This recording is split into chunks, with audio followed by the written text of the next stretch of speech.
is truly an honor today to have this guest with me on the Power Transformation podcast. This is someone that's just not a guest. This just isn't a random person, but this is someone that I can call friend.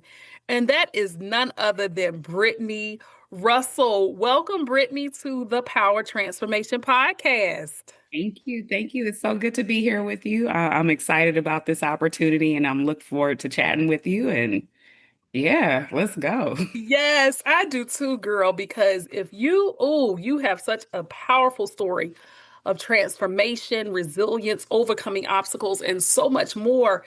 And the work that you do leads right into that. And we'll talk about that even more. But prior to us getting started, I want to start off with just something fun and lighthearted, a random question for you. But Brittany, this is the question for you, okay?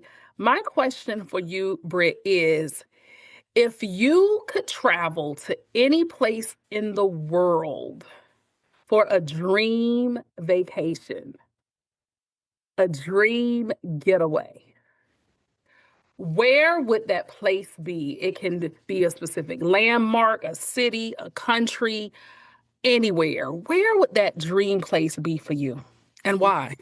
It's ironic that you would ask this question because just this morning I was looking at some videos from a trip that I took in 2018 and I started daydreaming about that trip. And I said to myself, that was one of my best vacations. And that was in Montego Bay, Jamaica. Really? Yes, yes, yes. That is like one of the places where I just feel like I could be myself from the sun, the people, the good food, the music Uh-huh. culture. Like, if I could go anywhere right now, I would be on a flight to Jamaica, bags packed and ready. Wow. Now it's so interesting. I've traveled extensively and I plan on it. And it's so wild you would bring that up, girl, because that is one country I have never been to. And a lot of people will say, you got to go to Jamaica. And I have never been. That is just the one place, not intentionally, it's just not a place that I've gone, whether by plane or cruise, that was never a stop. So I got to check it out. And I have a friend who goes there quite frequently. She knows locals, so she really navigates it well. But ooh, that's nice. That's nice. And I heard it's beautiful. It's beautiful. It's hard to describe it because there's nothing like it. I feel like every Caribbean island is its own. Yeah. One thing that I will tell you, Alethea, you would be well accepted in the Jamaican culture just by the fact that you have locks. Yeah, I did not consider that. Yeah. Yes. Wow. Yes. When I Wow. was out there, I had the opportunity to connect with some Rastafarians and really just understand them and talk with them and just receive their words of encouragement and wisdom. And it is just like a powerful experience. You see, I'm smiling from ear to ear. Yes. Hey, if you have not been, it's something to go and check out because there's nothing like it. I will do that. I will have to now. Of course, a certain gentleman is going to have to go with me, but still, it's going to be fun. But anyway, yes, that is a place that I would love to check out. And because of the fact that that is a getaway for you, you're traveling and just wanting to go to different places, that's a part of your identity, Brittany. And so, the $1 million question that I'm going to ask you, and you answer it any way that you want to, but who is Brittany Russell? Yeah. Brittany Russell is an amazing woman. And she's not just amazing in a way like that's just this normal term, but she is a woman that is full of energy, this positivity. She is known to get things done. If she says she's going to do it no matter what comes her way. She loves people. She cares for people. She goes out of her way to make people smile.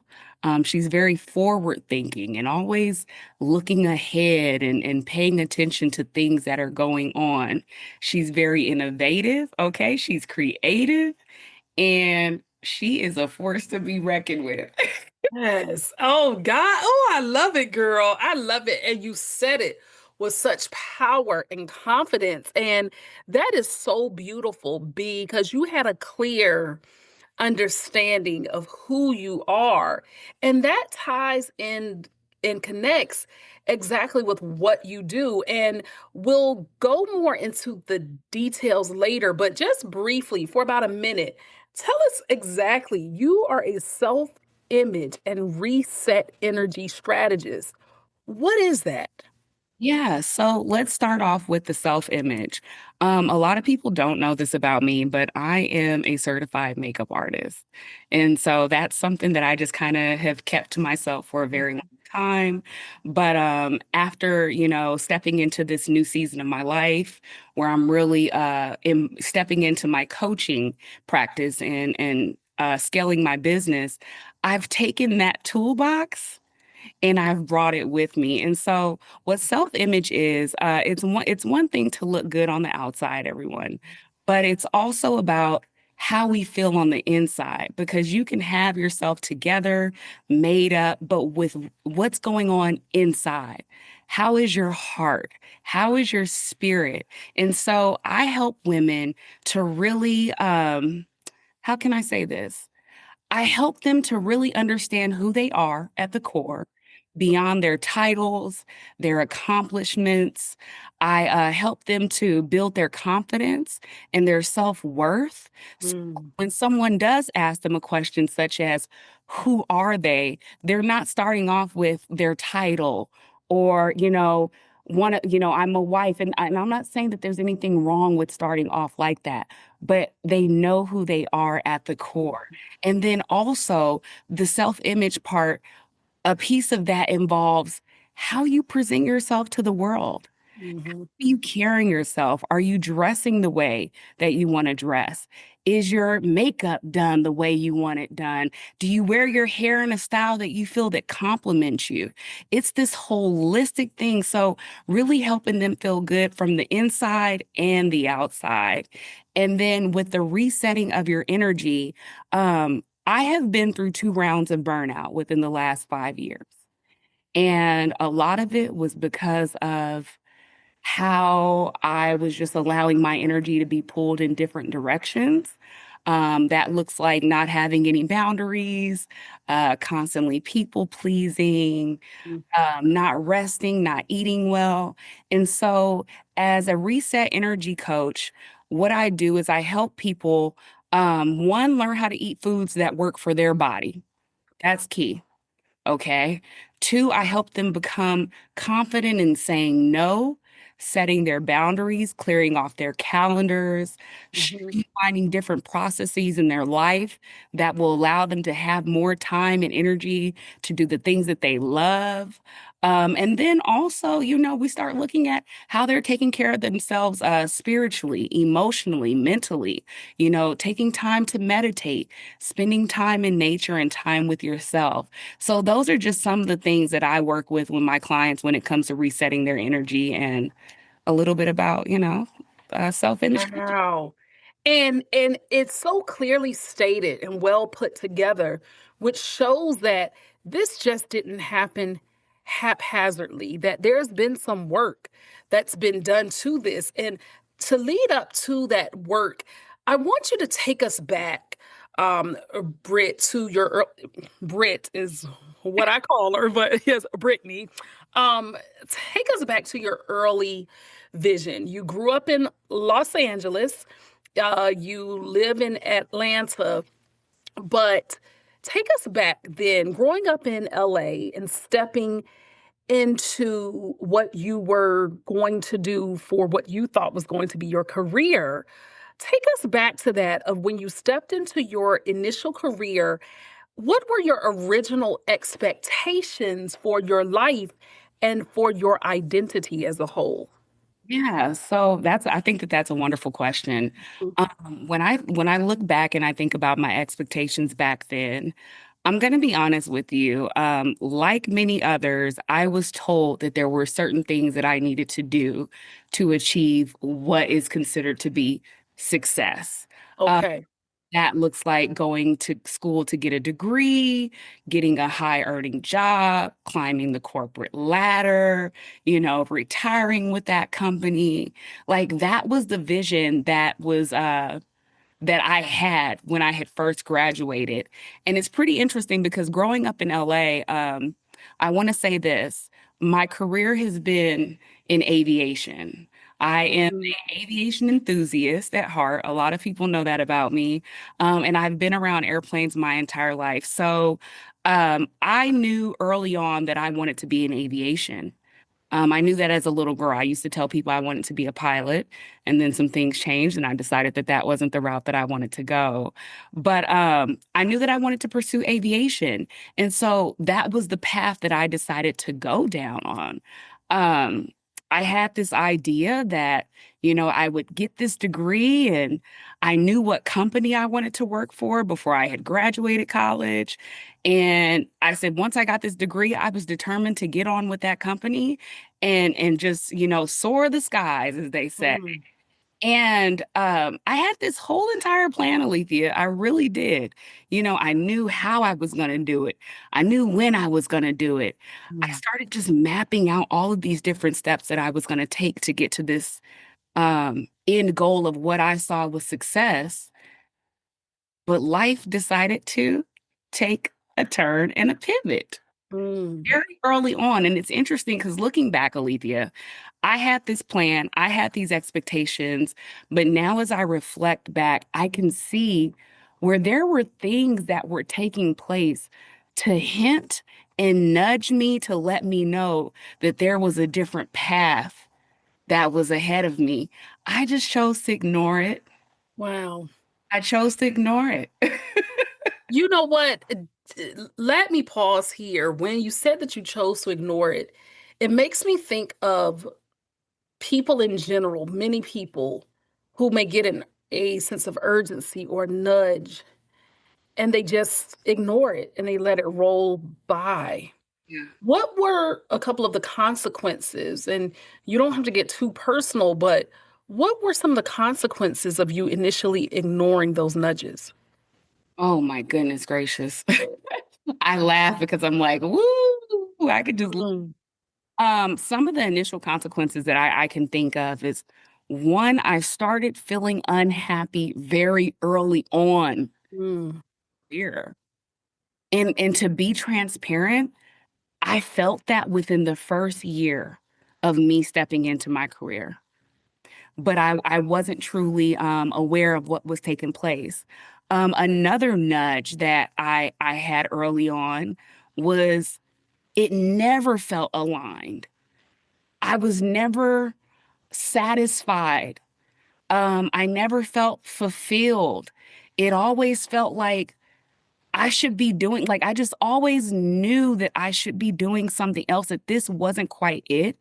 I knew that those steps were stepping stones, but I just continued to, I was like, hey, this is what it's supposed to be. This is where I'm supposed to be. So I left it at that. Um, I think another early consequence was depression. And I found myself trying to prove who I was. Was it depression from the lack of fulfillment? Yes. Yes. Mm, Yes, because here's what had happened. I was trying to prove myself very early on in my career. At that point in time, I didn't realize that I already was enough. I had the degree. I had been exposed to this industry for a very long time, but I never felt like I was good enough. And so I would overwork. I mean, very early on, I was working overtime, coming in on weekends, things like, wow. yes, yes, yes, yes. We're talking right out of college because that's what I thought I needed to do. That's what I thought was an expectation in order for me to move up in my career. I was wanting people to see my worth. And that's when the energy started to get drained. That's when the energy started to get drained. That's where the depression started to come in. So I'm looking back and I can see that a lot of what I have experienced it was there in the beginning. Wow. It was wow. That is very telling. And hopefully, somebody listening to this may recognize something in their own lives, regardless of the age they're in, and to know that it doesn't have to be this way because success meant something different to you back then. Yeah. And when the vision of that reality started to set in that this isn't really success, how did you navigate through that shift? Yeah, it took me a while to navigate through that shift because at that point in time, I was convinced that this was what I needed to do to achieve success. What I had done by going to school, getting the degree, landing a role with an amazing, well-known company, that had never been done in my family before. So it looked like success to me. I was the first. Um, it wasn't until later on down the line, because you figure I've been a professional in my field for 12 years now. It wasn't till maybe year 8 that I realized that what I thought was success was not success for me, which is the key part Mm, for me. yeah. Wow. And when you came to that realization, Brittany, if you said that was year 8, right? Year 8, and you said that you spent 12 years in it, how did you walk through those next 4 years realizing that this isn't really what you were intended to do? Whew, that was a tough part. It was Oh, or were you fooling yourself? I'm just saying. that's a great question. It's funny. I had to be honest with myself. I Mhm. knew that I was not supposed to be doing what I was doing. And there was no way that I could fake it. There was no way that I can hide it. And I think people that I worked with and that knew me well, they could tell. They could tell. But what I had to do was, one, I'm going to be honest with you because I have to give him all the credit. If it weren't for my Lord and Savior Jesus Christ, I don't think I would have made it through, Yeah. to be honest, because I was constantly being tested in that part of my career journey. I It took a strength, Alethea, that came deep within. Because I'm going to be honest, there were so many times where I wanted to give up and walk away and just say, forget this. But I knew that although this was not where I was supposed to be, this is where I am right now. And I have to learn how to deal with it. I have, And you still had bills to pay. and that's what I'm saying. Thank you. I still had bills to pay. I had to learn how to make it work. I had to learn how to to deal with it. And there were times where it was extremely challenging. But until I could come up with something else, because that's the thing, I knew that I was meant to do more. I just wasn't sure what that was. And like people, I was on the path of trying to figure out what my purpose was. So it was like doing a lot of work, spending time with myself. I had to do a lot of deep work, get to know myself, rebrand who I was, really understand, my strengths. How can I use all of this experience that I have? I took those things to really help me craft and understand what this next journey of my life was to look like. And I think that that deep work is what led me to where I am right now. Now let's talk about that. That's a great pivot. Is a really good pivot because something that I know that I'm going to reveal to the audience is it's so interesting how you had this aha moment in year 8 and you continued moving forward because you were navigating your life trying to figure out, okay, what exactly do I need to do? And something happened with your career at a particular company, and it was outside of your control. Tell us what that was, but then also, more importantly, Britt, share with us how that occurrence challenged your sense of worth, stability, or even your identity, and what unspoken fears did it reveal?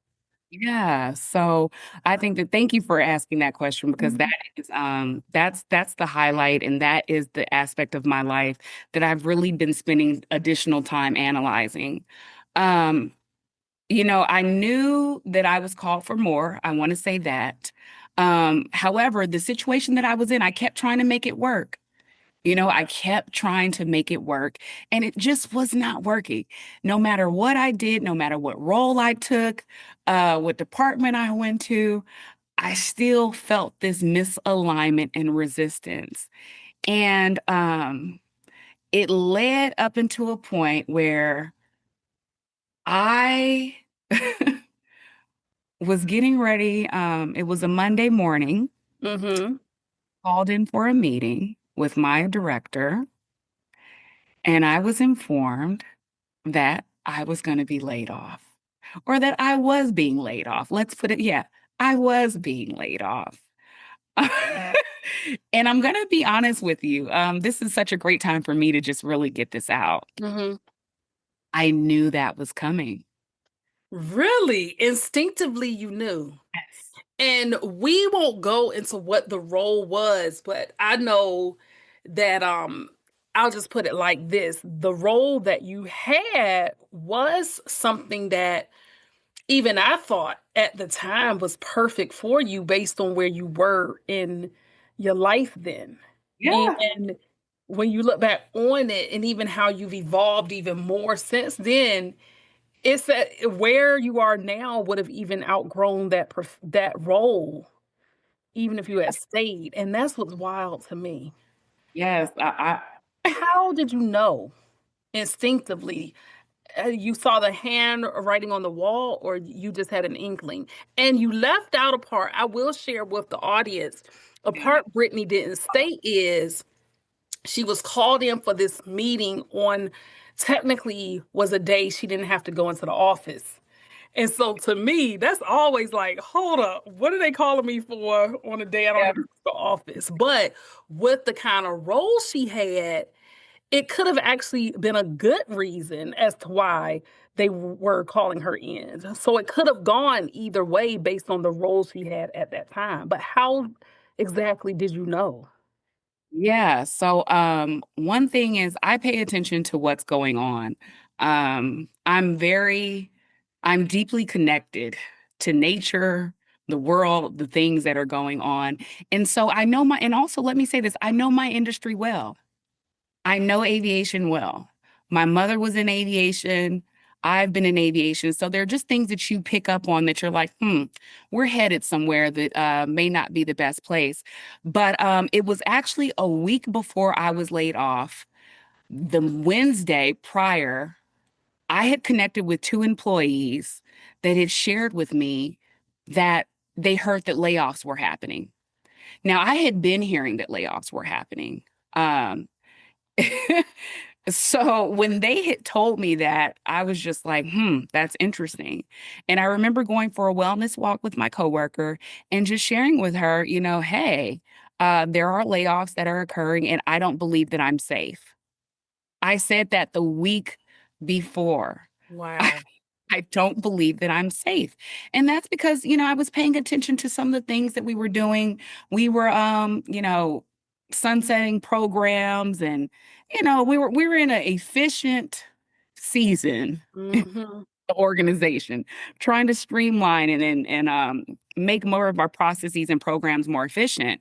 But I had shared that with her and then it was even that Friday before I had a one-on-one with my manager and I had shared with her that, hey, I heard that layoffs are happening. Hmm.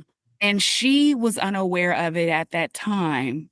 Oh, She was unaware of it, but she stated that she would talk to our general manager about it. And Lord behold, the following Monday, I was informed that I was laid off. wow. Like, wow. Yeah. Wow. That's incredible. That is so incredible. And we will shift here because there was something, um, Britt, is that you're navigating now this layoff and the what's next of your life. And I want us to briefly talk about something that happened a little bit prior to that. And that you had not long prior to that, you had walked away from a relationship that was no longer aligned to who you are in this chapter of your life. And it had a narcissistic dynamic to it. How did you begin to even discern, Brittany, the difference between what you deserved and what you had accepted for too long? How did you distinguish that between what you deserved versus what you accepted when it came to that relationship? Because it all builds even to the work that you're doing now.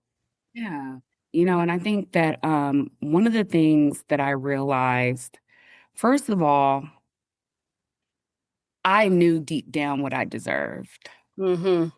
And some people may say, well, if you knew deep down what you deserved, then why did you accept what you accepted?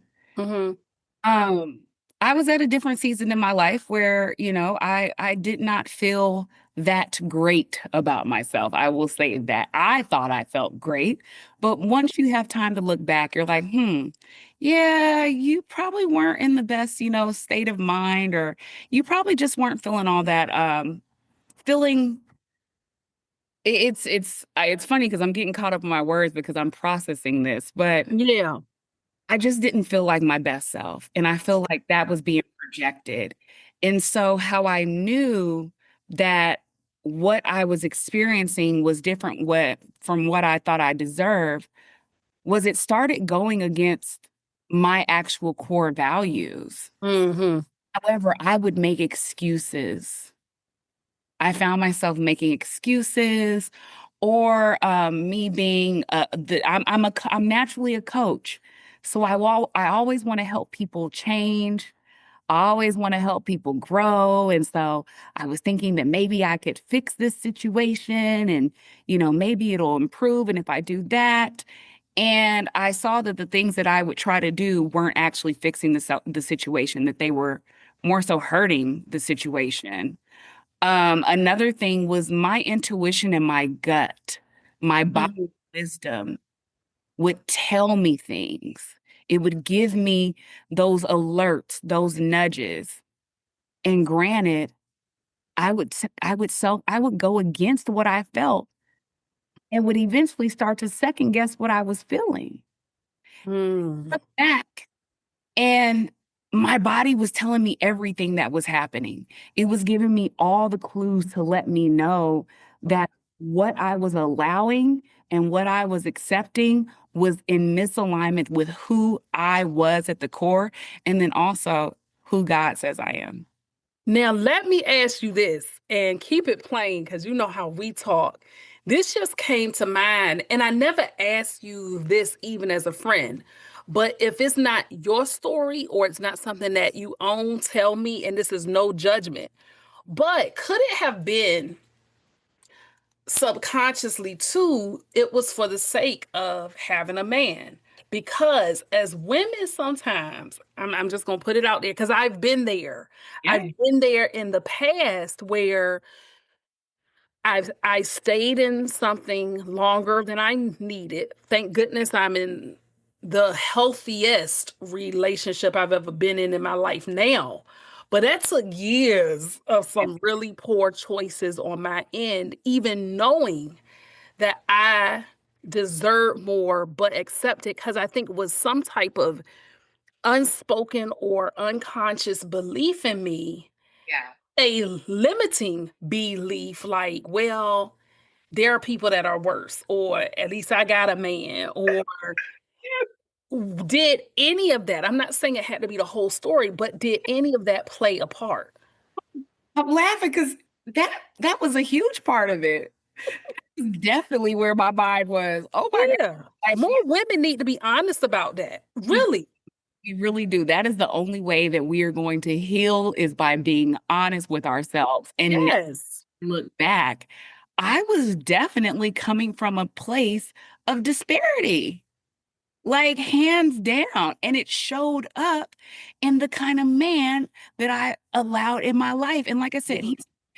I'm not gonna, talk negatively about him because he has brought things to my life, That's different right. things that I'm thankful for, but he was not meant for me. Yes, Brittany. That's what I'm saying. And girl, we could do excuse me, we might have to do a live about this one day because this is what I personally get tired of seeing. And it's leading up to a crux of what you do to help women too, is we've got to be very careful.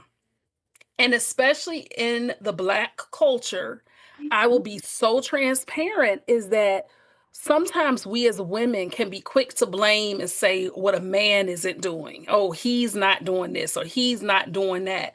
But at the end of the day, we have a choice.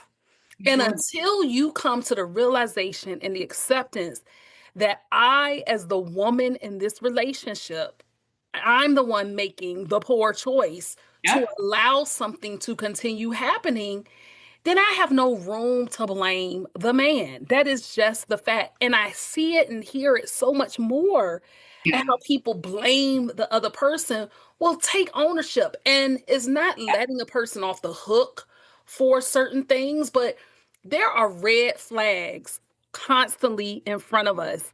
And women do have intuition, but we choose at times to ignore that intuition for the sake of comfort.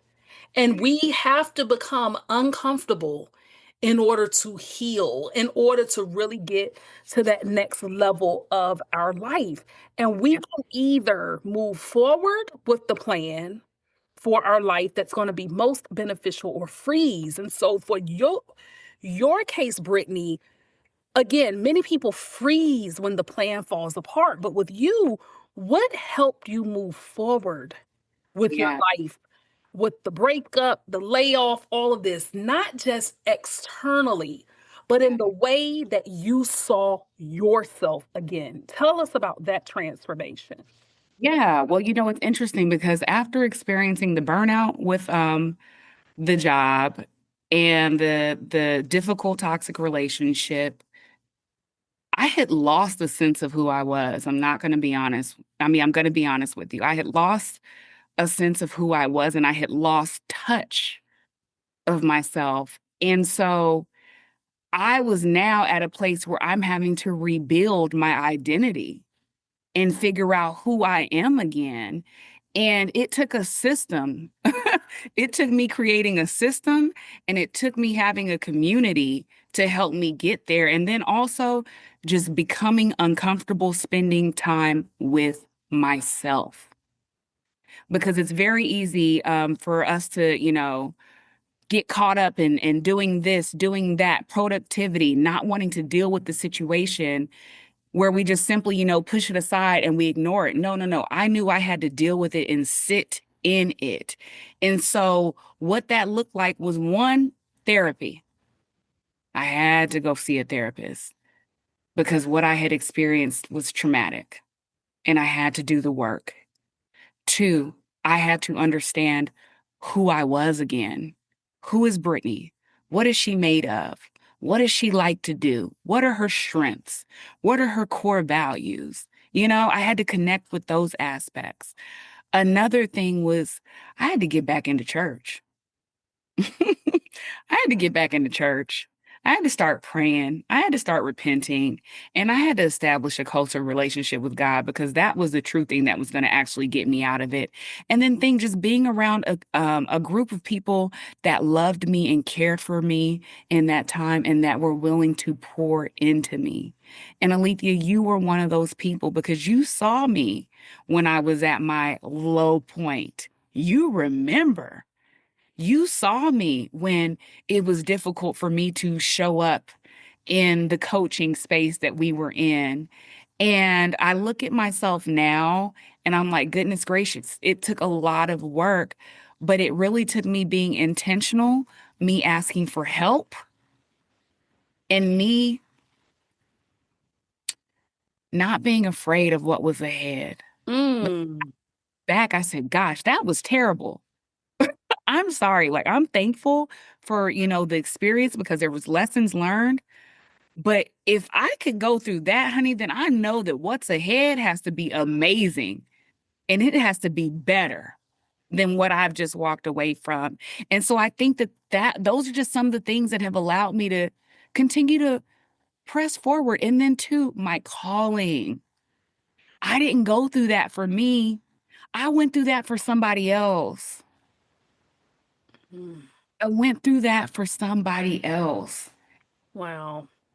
And we haven't even touched the tip of the iceberg, and I'm not going to go into it in this interview, but the, I will say something that you'll know inside that will lead to this next question. But what I want to say is the main focal points here are how this layoff and the breakup really catapulted you into this work. But there were other seemingly tragic situations, heart-wrenching, painstaking situations that happen in your life in a short time span, a short time frame, certain events before the breakup and the layoff that really started to challenge your identity, your value, your worth.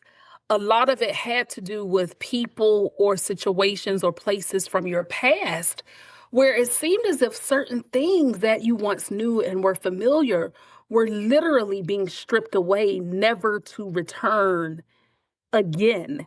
And I won't share those, but what I'm trying to say is you now, Britt, you help powerhouse women reset their energy, reclaim their confidence. But what personal revelation birthed this work in you, and how did you become your own first client in this work?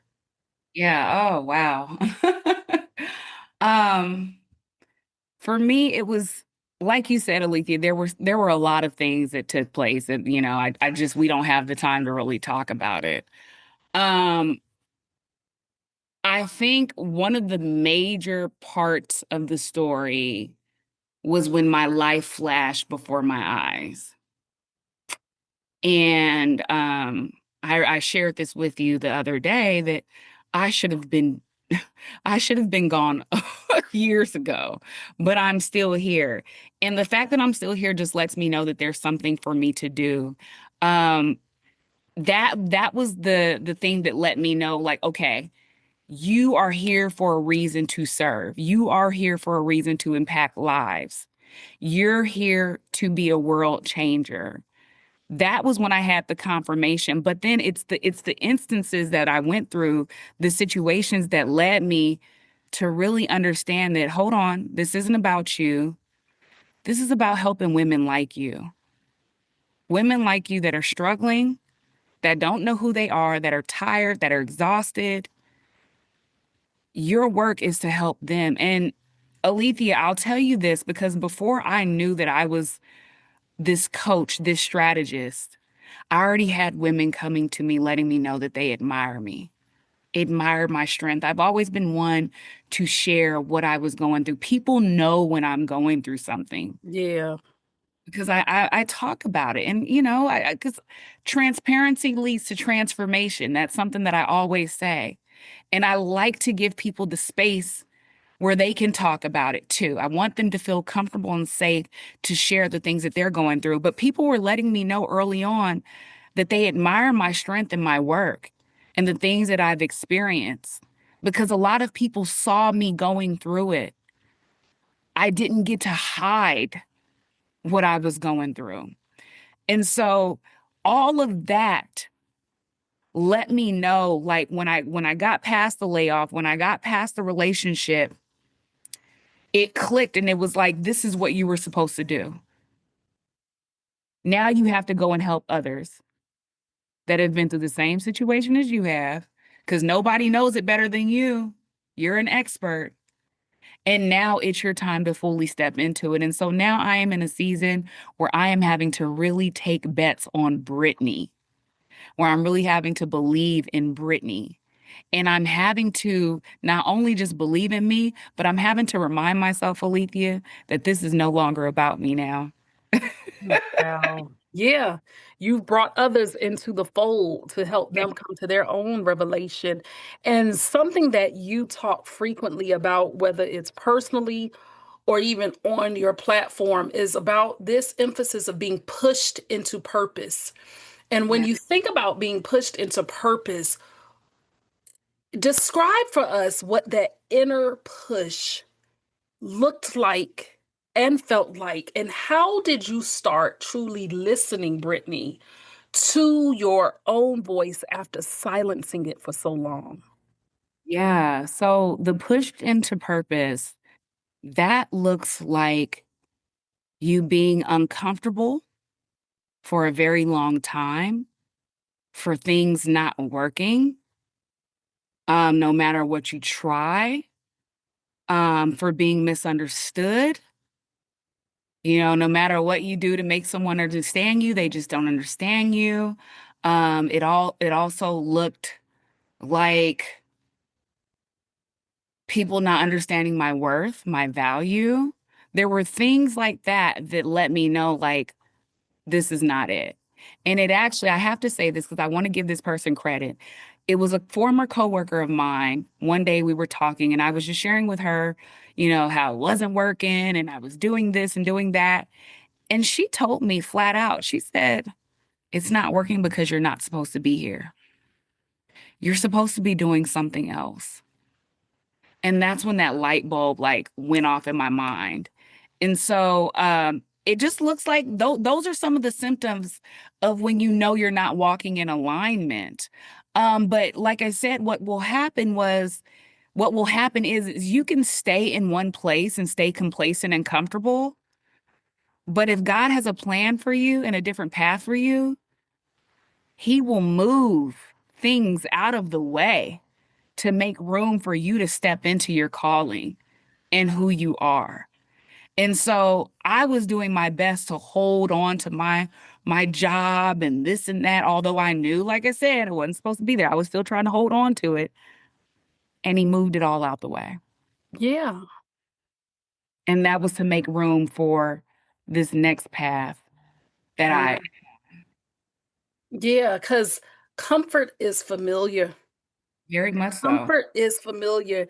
And it's so peculiar to me how people can see certain folks like, we know each other as friends. So it's so much behind the scenes that we share that it's not even ready to share with the public yet, so to speak.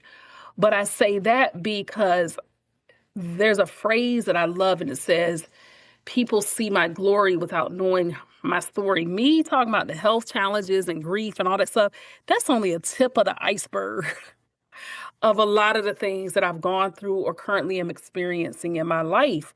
And with that being said, the same goes for you. We are honest and transparent about where we are, but there's certain things that are still brewing, certain things that are still cooking and not ready yet to be revealed. And so when you are helping these powerhouse women and women who define themselves by their performance, by their achievement, by themselves having it all together, how exactly do you help them? And just tell us in a couple of minutes without telling us all your trade secrets, but how do you help them rewrite rewrite their self-image, Britt, and to transform into something that's more grounded and rooted? Yeah. So one of the things that's important, but I'll tell you this. I I've been that woman. And I have to start by saying that because I thought that I needed degrees and certifications and things like that to let the world know that, I am valuable, I am this, I am that. And then I soon realized that none of that really matters to me. And so what I do is I help them to understand that, yes, it's great to have the accomplishments, but who are you at the core? If you were to pass away tomorrow, and someone were to read your obituary, what would you want that to say?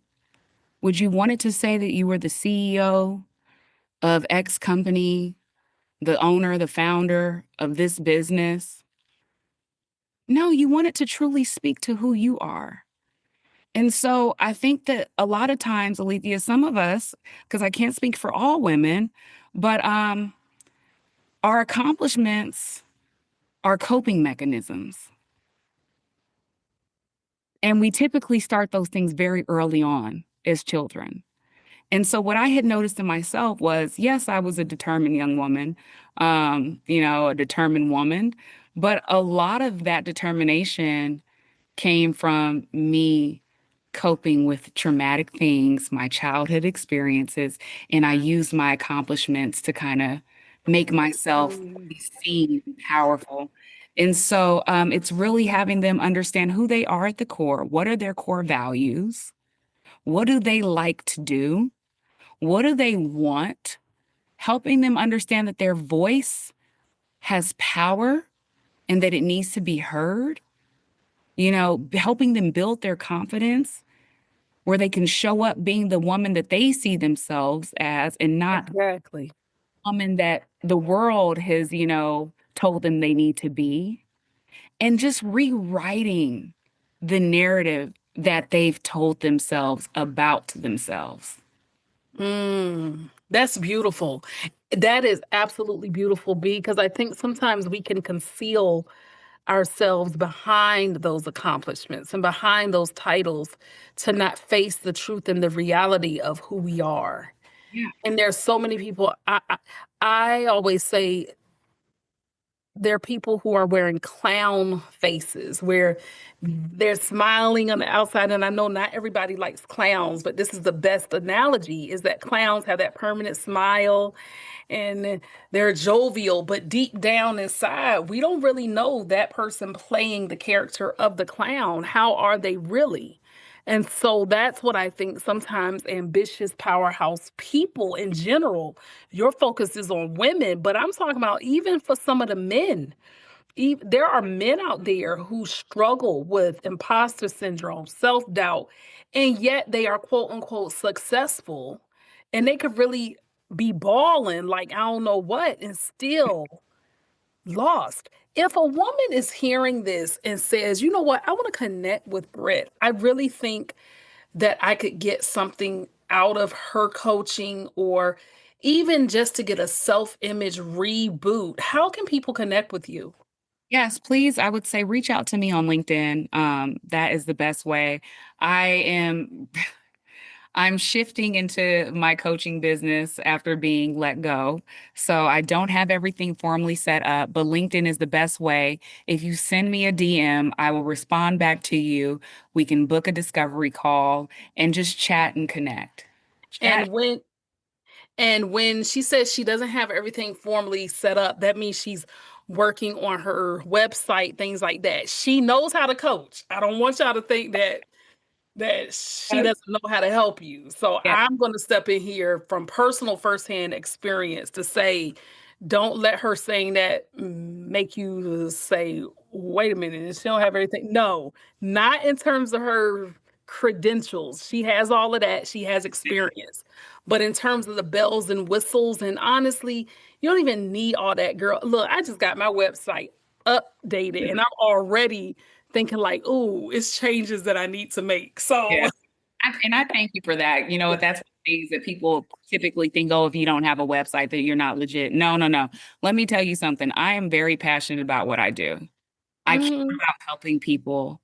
And so that all of that is just fluff, but just know that when you work with me, you're going to be working with someone that truly does understand you, someone that makes you feel seen, someone that creates a safe environment where you can truly open up and be yourself. And I think that that's what a lot of us need, Mhm. safe I space. agree. And then someone that's going to be there and hold your hand through this process Mhm. because it's not easy. But I tell you that there is peace, joy, happiness, vitality that is waiting for you on the other side. It is just up to you to take the step to get there. And why not take it with someone who has walked that path before, has recovered from it, and then has a heart for helping people? Why not? I'm just saying. I really appreciate that because you've just answered. I was going to tell you to say something that could give a person in that situation an extra boost, but I want to turn around, change my last question for you. This Okay. just came to mind. And I want the listeners to be able to apply it to themselves as well. But Brittany, what would you say to your heart right now? Not your hustle, not your head, but your heart. What would you say to your heart in order to keep you inspired, going and taking tangible actions in your life in spite of how certain plans in your life have not gone as planned? What would you say to you?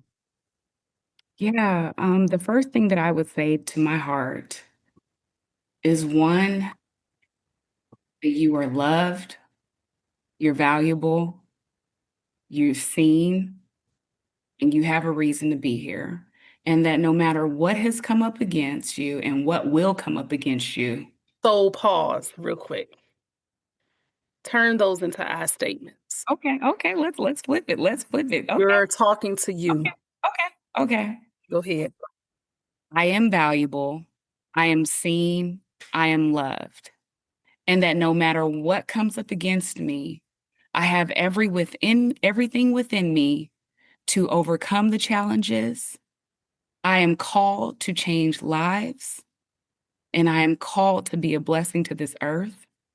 I am smart, I am beautiful, and everything that I went through has prepared me for what is ahead. So never second guess who you are, Brittany Russell, because honey, you are meant to be here and you are a force to be reckoned with.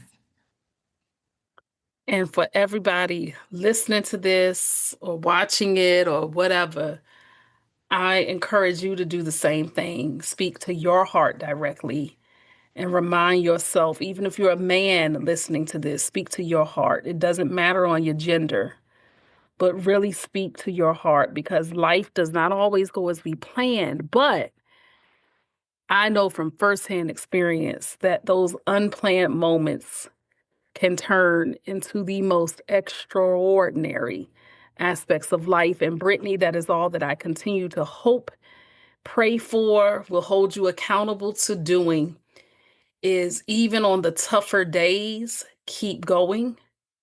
Even on the days when you're uncertain, keep going.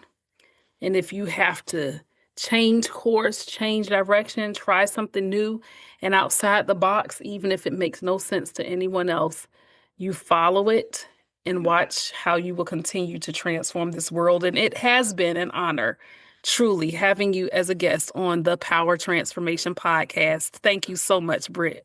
Thank you as well. I've enjoyed chatting. And like I said, anyone that wants to connect, please feel free to just reach out. I look forward to chatting with you and just telling everyone, continue to take care of yourself in this season.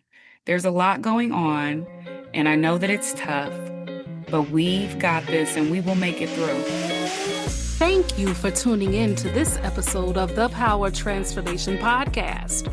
If you enjoyed this episode, be sure to follow or subscribe, leave a 5-star rating, and write a review.